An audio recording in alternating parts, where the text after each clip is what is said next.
देखें एक property dealer से कितने लोगों को रोजगार मिलता है। मैं इसमें एक नेगेटिव को पॉजिटिव और पॉजिटिव नेगेटिव दोनों से देखना चाहिए। आदमी कहना बहुत आसान होता है।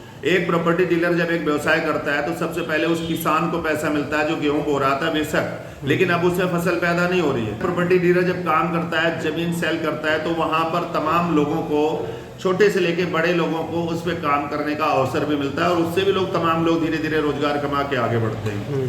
अगर और उसमें देखें जाकर के तो जब मकान बनता है वहां पर तो एक लेबर और मिस्त्री से लेकर के हर किसी को काम मिलता है, उसका रोजगार चलता है।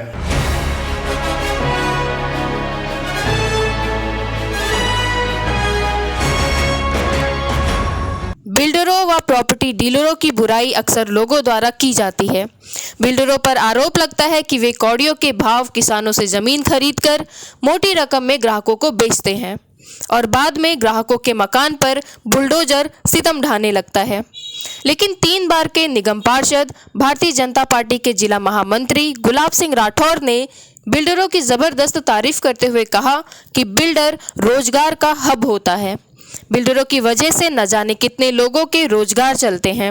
यही नहीं, उन्होंने कहा कि बिल्डरों की वजह से राजस्व विभाग के अधिकारियों, दिल्ली नगर निगम के अधिकारियों, पुलिस प्रशासन, नेता व पत्रकारों का भी काम चलता है। साथ ही साथ एक मजदूर जो काम करता है, ईंट, रोड़ी, बदरपुर, सरिया, सीमेंट आदि बेचने वालों का भी इन्हीं से काम चलता है। इतना सब कुछ करने के बाद भी बिल्डर बेचारा ही बना रहता है। सुनिए विस्तार पूर्वक गुलाब सिंह राठौर ने आकाश न्यूज़ चैनल पर बिल्डरों के बारे में क्या कहा। राठौर साहब, बुराड़ी की बात करें रियल इस्टेट की, तो जहां सरकार एक तरफ जो लोग बसे हैं उनको भी साधन मुहैया नहीं करवा पा रही है, दूसरी तरफ रातों रात तमाम कॉलोनियां बस रही हैं। बिल्डरों पर आरोप लगते हैं तमाम प्रकार के कि वो कौड़ियों के भाव ज़मीन खरीद के और करोड़ों कमाता है। क्या कहना चाहेंगे इस पर आप? तो सबसे पहले मैं कहूँगा कि कहीं ना कहीं सरकार, चाहे कोई भी हो, उसकी निष्क्रियता कहा जाएगा या उनके डिपार्टमेंट के द्वारा जो है ना समय अवधि पर लोगों को मकान मुहैया ना कराए जाने पर या प्लानिंग की कमी के कारण से ये सारा तंत्र बढ़ता है। और जब इल्ज़ाम की बात आती है कि डीलर रातों रात करोड़पति हो जाता है, कौड़ियों के भाव दाम में ज़मीन खरीदता है, मैं कहूँगा कि ये एक अन्यायपूर्ण बात होगी। मैं किसी बिल्डर के पक्ष में नहीं हूँ, ना ही मैं प्रॉपर्टी डीलर हूँ, लेकिन अगर उनको कहा जाए तो मैं ये ज़रूर कह सकता हूँ कि एक बेचारा प्रॉपर्टी डीलर, अगर मैं उसको ये नाम दूँ, अगर मैं ये कहता हूँ बेचारा प्रॉपर्टी डीलर, बेचारा जब इसलिए कहा कि एक व्यक्ति एक रोज़गार प्राप्त करने के लिए कोशिश करता है। अगर मैं कहूँ किसी की ज़मीन या प्लॉट खरीदता है तो जब तक कि वो ऑनर बेचता नहीं है तब तक वो खरीद नहीं सकता, ले नहीं सकता। और जो बेचता है वो कौड़ी के दाम में क्यों बेचना चाहता है? वो कौड़ियों के भाव तो नहीं बेचेगा, वो तो अपना पूरा पैसा लेगा। अब पूरा पैसा लेने के बाद उस जमीन को ब्रांड करके अगर उसमें से वो रेट बढ़ा करके बेचता है तो इसका मतलब उसने कोई न कोई प्रयास किया है और किसी के प्रयास को एक हल्के विषय में नहीं लेना चाहिए। अगर हम देखें एक प्रॉपर्टी डीलर से कितने लोगों को रोजगार मिलता है, मैं इसमें एक नेगेटिव को पॉजिटिव और पॉजिटिव नेगेटिव दोनों से देखना चाहिए। आदमी कहना बहुत आसान होता है। एक प्रॉपर्टी डीलर जब एक व्यवसाय करता है तो सबसे पहले उस किसान को पैसा मिलता है जो गेहूं बो रहा था बेशक, लेकिन अब उससे फसल पैदा नहीं हो रही है, वो बेचना ही चाहता है। अगर वो नहीं बेचेगा तो कोई क्या खरीद सकता है? क्या किसी डीलर की हिम्मत नहीं, किसी बिल्डर की हिम्मत नहीं किसी जमीन खरीद ले जब तक कि वो बेच नहीं चाहता। यदि उसने बेचा है तो उसको पैसा मिला है, पैसा मिला उससे उसने अलग रोजगार अपने बढ़ाए, चाहे उसने स्कूल बनाया, चाहे उसने फैक्ट्री लगाई, चाहे उसने अपने उद्योग खड़ा किए, चाहे अपना ब्याज पे उठाया, चाहे गोडाउन उठाया, चाहे उसका एक इनकम स्रोत बढ़ा। इधर प्रॉपर्टी डीलर जब काम करता है, जमीन सेल करता है, तो वहां पर तमाम लोगों को, छोटे से लेके बड़े लोगों को उस पर काम करने का अवसर भी मिलता है और उससे भी लोग, तमाम लोग धीरे धीरे रोजगार कमा के आगे बढ़ते हैं। अगर और उसमें देखें जाकर के तो जब मकान बनता है वहां पर तो एक लेबर और मिस्त्री से लेकर के हर किसी को काम मिलता है, उसका रोजगार चलता है। अगर एक मकान बनता है तो वहाँ ईंटों की जरूरत होती है, रोडी की, डस्ट की, सीमेंट की, सबकी जरूरत, इन सबकी फैक्ट्रियां हैं। भट्टे का तक आदमी पहुंचता है, भट्टे से लेकर के आगे तक पहुंचता है, वहां किसान की जमीन लेकर के मिट्टी होती है, उससे ईंटा बनता है, वो लेबर को काम मिलता है। इसके बाद कोयला लगता है, कोयला जहां पर होता है वहां से लेकर वहां तक लोगों को काम मिलता है। इधर आप देखेंगे कि जहां से लेबर आती है, ईंटें बनाती है, उन लोगों को काम मिलता है। इधर ट्रकों के माध्यम से गाड़ियों से माल आता है तो गाड़ी बनाने की कंपनियां चलती, उन कंपनियों में लोगों को रोजगार मिलता है।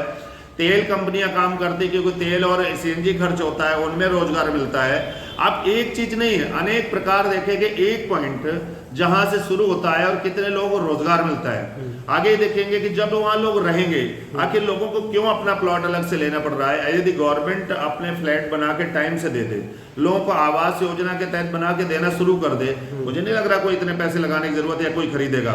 तो गवर्नमेंट केवल ये कहना कि ये अनलीगल है, मैं यहां तक कहूं, अगर सरकारी अधिकारियों के, कर्मचारियों के, चाहे वो रेवेन्यू डिपार्टमेंट हो, चाहे एमसीडी डिपार्टमेंट हो, चाहे जल बोर्ड डिपार्टमेंट हो, चाहे एनडीपीएल डिपार्टमेंट हो, चाहे तमाम डिपार्टमेंट जो इस इन चीजों से इन्वॉल्व होते हैं, इन सब के तमाम अधिकारियों के बड़ी बड़ी कोठी और बंगले इन प्रॉपर्टी डीलरों के सहयोग से बनते, अन्यथा बन नहीं सकते। अगर ये डीलर जिस दिन खत्म हो जाएंगे, जिस दिन प्रॉपर्टी का काम खत्म हो जाएगा, इनका तनख्वाह से गुजारा होने वाला नहीं है। और जो लोग तोड़ने जाते हैं, यही लोग जुड़वाने भी जाते हैं, यही लोग सब करवाने जाते हैं। जब अपनी नौकरी पाती तो वहां पर नुकसान करने पब्लिक का पहुंच जाते हैं। इसके साथ में आप देखेंगे एक बीट अफसर जिसको 80,000 सैलरी मिलती है और 2 साल के अंदर उस बीट में उसका 200 गज का मकान हो जाता है, प्लॉट हो जाता है। कैसे हो जाता है? इसका मतलब उसका भी रोजगार ठीक चल रहा है। एक नेता, मैं राजनीतिक क्षेत्र में, एक नेता के भी तमाम जो खर्चे हैं उस प्रॉपर्टी डीलर के दरवाजे से खर्च होते हैं, वहां से चलते हैं। क्योंकि अगर वो रोजगार नहीं होगा, काम नहीं होगा, यहाँ तक कहें कि जो जागरण पूजा, धर्म पूजा, तमाम कथा, उनमें भी बहुत कुछ, क्योंकि इनकम नहीं होगा तो आदमी खर्चेगा कहाँ से। तो एक जगह से इतने लोगों को रोजगार निकल रहा है, एक जगह से कितने लोगों को काम मिल रहा है, और इसके बाद भी सबसे बड़ा करप्ट और सबसे ज्यादा जो कहते हैं ना बेईमान या जो भी कुछ कहा जाता है, वो प्रॉपर्टी डीलर को। जमीन बेचने वाले क्यों बेचते हैं उसको? खरीदने वाले क्यों खरीद रहे हैं? जब आप खरीदेंगे नहीं, क्या जबरदस्ती बेच देगा क्या? अगर वो बेचने वाला नहीं बेचेगा तो जबरदस्ती डीलर ले लेगा क्या? यानी कुल मिलाकर के हम जहां पर केंद्र कर रहे हैं कि यहाँ गलत हो रहा है, हाँ होंगे, यानी कि सब एक जैसे, लेकिन एक डीलर नाम से गलत सोचना ये गलत है। व्यक्ति गलत हो सकता है, कोई इस लाइन में है और वो व्यक्तिगत रूप से बेईमानी करता है, गलत करता है, ऐसे लोगों के साथ उस तरह का व्यवहार होना चाहिए, उसके लिए कानून है, कानून व्यवस्था होनी चाहिए। लेकिन एक साथ सभी डीलर, सभी बिल्डर्स को ये कह देना, तो बिल्डर ही तो कंपनियों का भी काम करते हैं, कंपनी के माध्यम सरकार के फ्लैट बनाते हैं। कौन बनाते हैं? डीलर ही बनाते हैं। वो बड़ा डीलर हो गया, वो बड़ा बिल्डर हो गया, वो नामी ग्रामी हो गया, वो बड़े बड़े रोड बना रहे हैं, बड़े बड़े इंफ्रास्ट्रक्चर खड़ा कर रहे हैं, तो वो बहुत बड़े उद्योगपति हैं। और अगर वो छोटा डीलर बिल्डर अगर अपने एरिया में काम कर रहा है और गरीब लोगों को रोजगार भी दे रहा है, बसने की जगह भी दे रहा है, संसाधन भी दे रहा है, व्यवस्था भी दे रहा है, सहयोग भी कर रहा है, और सरकारी तंत्र को भी अपने घर बच्चों को रोटी पैसा बाद में ले जाता है, पहले पूरे सिस्टम को सहयोग करता है, सबको सम्मानित करता है, सबको संतुष्ट करता है, इसके बाद जब बचता है तब वो अपने घर ले जाता है। और मैं BR मौर्य जी, आकाश न्यूज चैनल के माध्यम से मैं आपसे भी कहूँगा, हमारे तमाम पत्रकार साथी भी हैं, तमाम जगह सब कुछ होता है, कहीं ना कहीं उन लोगों को भी सहयोग, इन तमाम ऐसे, मैं नहीं कह रहा सबका, लेकिन उन लोगों को भी डायरेक्ट इनडायरेक्ट सभी लोग सहयोग है। मैं बैठा हूँ यहाँ पर, हम लोगों को भी बहुत सारी चीज होती है, बोले पर्ची कटवाना है, जागरण कटवाना है, धर्म कटवाना है, तो किसके पास कहते हैं? भाई वो मेरे जानकार है यार, चले जाना, मैं बोल देता हूँ, आपके अकाउंट से पर्ची कटवा देंगे। तो ये सबका, धर्म से लेके कर्म तक का और सभी लोगों के रोजगार तक का संसाधन का रास्ता एक बेचारा प्रॉपर्टी डीलर के कार्यालय से निकलता है, और उसको हम सब मिलकर के प्योर और प्योर बेईमान कहते हैं। जबकि मैं कहूँगा सबको एहसान मानना चाहिए कि वो कम से कम रोजगार तैयार कर रहा है। हाँ, केवल व्यवस्था गवर्नमेंट बना दे, एक रजिस्टर्ड डीलर बनाए, एक रजिस्टर के साथ वो काम करे, जो काम करे वो जेन्युइन हो, उसका GST वो भरे, उसको लीगल वे में चले और लीगल वे के काम करें, तो मुझे लग रहा है इससे अच्छा और एक छोटे से पॉइंट से इतना बड़े रोजगार खड़े होते हैं। मैं इसमें घंटों विषय रख सकता हूँ, कहाँ कहाँ रोजगार जाता है। जब एक मिस्त्री खड़ा होता है, राज खड़ा होता है, उसके इंस्ट्रूमेंट बनते हैं, वो भी फैक्ट्रियों में बनते हैं, वहाँ भी लेबर काम करती है। तो हर चीज का जो केंद्र शुरू होता है, अगर वो मकान नहीं बनेगा तो ये सब चीज नहीं होगा, और बनेगा तो जमीन तो कोई ना कोई लेनी पड़ेगी।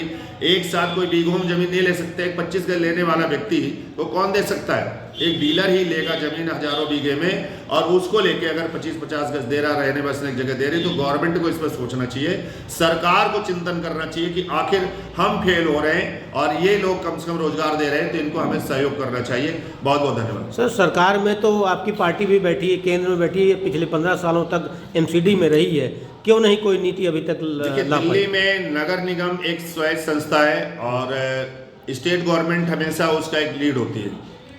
स्टेट गवर्नमेंट को प्लान, और मैं इसलिए नहीं कह रहा हूँ मैं किस पार्टी और किस पार्टी का विषय ही नहीं आया यहाँ पर। विषय दल का और दलगत का है ही नहीं। दल विषय है कि योजना का। योजना कौन बनाता है? जो सरकारी तंत्र है, जो अधिकारीगण है। अधिकारीगण को मालूम है अगर हमने प्रॉपर योजना बना दी तो हमारे रास्ते कई ब्लॉक हो जाएंगे, इसलिए उस चीज़ों को इतना लेंदी करते हैं, इतना लंबा खींचते हैं। जैसे हम बुराड़ी की बात करें, यहाँ डीडीए के माध्यम से यहाँ पर एक रियल एस्टेट सिस्टम खड़ा करना था। अभी तक आपने ना ज़मीन एक्वायर की। जो प्लान है कि हम किसान की ज़मीन लेंगे फिर उसको इतने परसेंटेज देंगे, ये करते करते 2021 मास्टर प्लान निकल गया। आज हम 23 पर खड़े हुए। धीरे धीरे वहाँ पर आबादी बस गई है। आप कहाँ पर मास्टर प्लान लाएंगे? यहाँ पर रोड बड़े बड़े निकलने थे। यहाँ आर जोन 1 2 3 4 5 12 तक जाना था, वहाँ पर सारी आबादी बसती जा रही, नाले रोड जो है सारे घिरते जा रहे हैं। आप कब बनाएंगे? आप पहले ढांचा क्यों नहीं खड़ा करते? ढांचा खड़ा करिए, इसके बाद डीलर जमीन ले ही नहीं पाएगा। जब उसकी जमीन सिस्टम में आ जाएगा, वहां से रोड निकल जाएंगे, काम शुरू हो जाएगा, तो कोई भी प्राइवेट बिल्डर वहां पर लेगा ही नहीं, और प्राइवेट बिल्डर से कोई जमीन नहीं लेगा। तो हमें लग रहा है कि चाहे कोई भी संस्था हो, संस्था को काम करना चाहिए और प्रॉपर्ली आगे आना चाहिए, और जनता को विश्वास में लेकर के अगर आगे काम करते हैं तो ये तमाम तंत्र बंद होंगे। और नहीं तो मैं यही कहूँगा, एक बेचारा प्रॉपर्टी डीलर।